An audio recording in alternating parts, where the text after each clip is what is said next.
people need to recognize this Knicks team is legitimately good.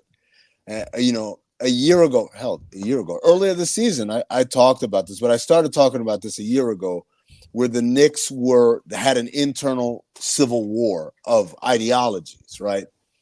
And on the one hand, you had the players that were thinking the game and playing the game based off IQ and decision making. And then you had the other half of the locker room was impulse guys. Guys are, I got it going. I feel good. And ultimately, you can survive and be successful and thrive with an impulse guy. You can't do it when half your locker room is like that. And that's where they were. And we saw that last year during the playoffs when they lost to the Heat. They lost because they didn't know how to execute. The Heat were not more talented than the Knicks, but they were a team that knew how to execute. And they were a thinking man's team, whereas the Knicks were kind of engulfed with this impulse play. And there's no better example of that than, I believe it was game 1 where Jimmy Butler gets hurt.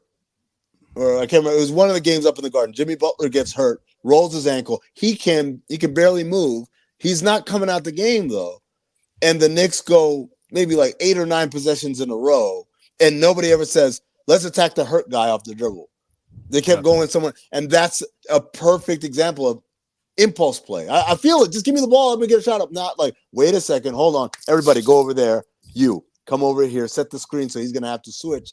And we're playing the chess game, the game within the game, as Pat Riley called it a long time ago.